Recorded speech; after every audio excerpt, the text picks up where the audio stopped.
各位最常在日剧看到的谢罪方式来了，就是传说中的土下座。对于我们日本人来说，土下座是道歉中的 max 等级。刚才介绍的90度鞠躬已经不够，要直接无地自容，才能表示内心无止境的歉意。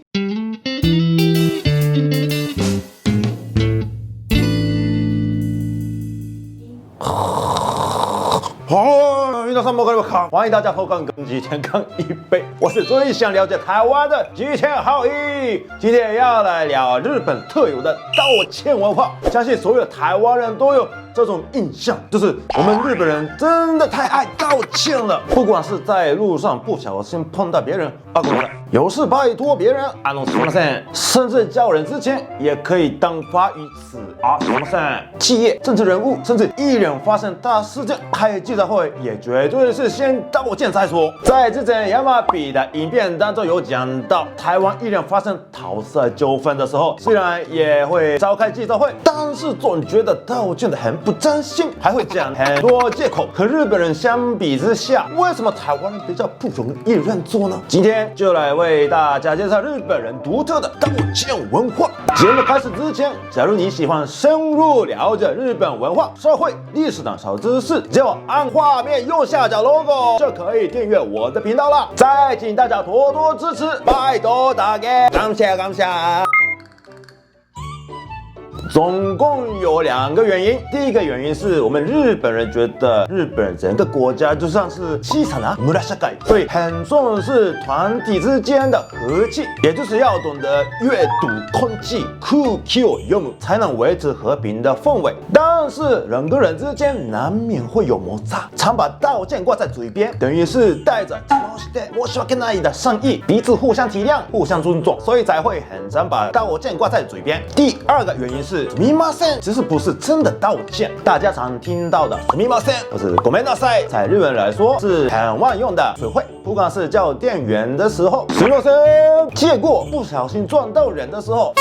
すみません。すみません不是真的道歉，而是类似英文的 excuse me， 中文的不好意思的感觉。时时挂在嘴边会更客气、更有礼貌。这边要补充一点，在餐厅呼叫店员的时候说すみません，虽然有在你很忙的时候还特别来招呼，真是抱歉的意思。但最近日本人的想法开始改变，觉得呼叫店员的自己并没有什么不对，所以很多人开始用お願いします来取代。下次到日本点餐的时候讲お願いします，会更贴近现代哦。日本身为最会道歉的国家，连鞠躬的角度都特别讲究，鞠躬角度不同，背后代表的意义也不一样。今天就由在下来为大家亲自示范吧。首先从打招呼开始介绍。日本人跟路人迎面打照面的时候，都会用小点头的方式打招呼。这种打照面的方式，只要身体往前15度就可以了，适合在走廊上巧遇或是打招呼表示礼貌的时候使用。第二个是30度，一般用在对对方表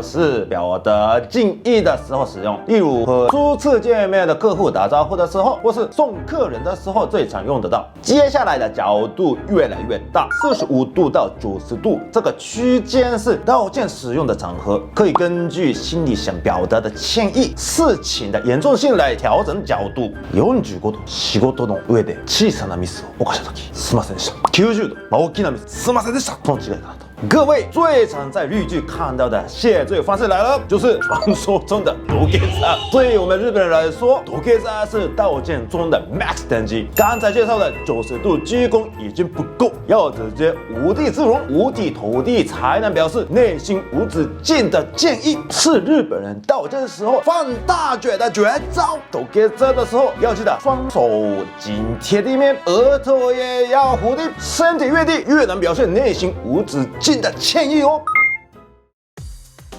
まあこれは時と場合によりますね。日本の場合も謝ってしまった方が手っ取り早いという時はすいませんと心の中で思ってなくても悪いと思ってなくても謝るということはあります。私も実際サラリーマン時代めんどくさい先輩に難癖をつけられたら、全く自分は悪くないと思っていても口ではすいませんと口にしておりました。另外在这边跟大家分享日本一个有趣的研究，神户大学跟名古屋大学针对道歉做过研究，现场取样108位大学生，从第三者的立场想象企业遇到问题之后，一个是不谢罪不道歉，第二个是单纯针对事件的发生道歉，以及最后一个有所付出的道歉。结果显示，大脑谢前叶区掌控诚意的知觉中，完全不道歉的活泼性最低，单纯针对事件道歉。第二，有所付出的道歉，细胞活泼指数最高。也就是说，只是口头上道歉，没有让对方感受到诚意的话，再怎么道歉也没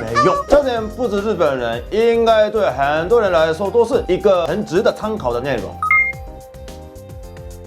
对日本人来说，这个问题有一点困难，因为对于我们日本人而言，看到对方已经很有诚意的道歉，甚至已经做到道歉等级 max 的都给赞的时候，这是一种不得不原谅的心情，所以也就只好算了。但是事后好像也不太会持续关心后续怎么解决，因为这样有一种打扰对方的心情。从这点来说，日本人的心脏其实是很善良吧。欧米をはじめ諸外国では一度謝るとその件に関して全責任を背負うという、認識があったりしますので、なかなか謝らないというか謝れないというような認識もありますが、日本ではまずは謝ってしまうというような考えが比較的浸透しているのかなと思います。台湾の芸能人であるとか企業の謝罪会見を見て聞いてると結構曖昧だなと思うことがありまして、そういったですね曖昧な答えを日本の謝罪会見ですると、取材する記者がですね曖昧だと逃げているということで逆効果になってしまうと、さらに批判を浴びてしまうということが結構ありますので、僕はいつも台湾の謝罪会見を見て、こんなに曖昧で大丈夫なんだ。台湾の記者さんはこうマイクを当ててですね、その謝罪する人の喋ってるのをずっと撮ってるんですけれども、その内容が結構曖昧で逃げててもふんふんと聞いてるだけで、そんなもうこれはどういうことだと、なんでそんな逃げ向上するんだというような突っ込んだ質問をあんまする機会を見たりしないので、なんで聞かないのかなと、なんか忙しいのかなと思ったりしますね。日本人の中にも様々な考え方の方がいらっしゃると思いますので、これは僕の個人的な考えだというふうに注釈をつけさせてください。これは違うとか、この認識は間違っているというご意見もあると思いますが、これは僕の個人的な意見として受け止めてください。今天用亲自示范的方式，带大家从不同角度了解日本的谢罪文化、謝罪文化。不知道大家看完有什么想法呢？你们觉得像日本这样都是考虑其他人的心情，常把道歉挂嘴边比较有礼貌，还是觉得对不起是很严肃的事情，不应该太常挂在嘴边呢？欢迎大家在下面留言给我，告诉我你的想法跟意见哦。喜欢这支影片，请帮我按赞、订阅，然后开启小铃铛。ほなまたお会いしましょう。お疲れ様でした。不管是在路上，路上，假如你喜欢深入了解，来，one more time。吃完我改完对，打照面的时候，嘿 ，K and K， 首先说，95度到95度，バカ野郎。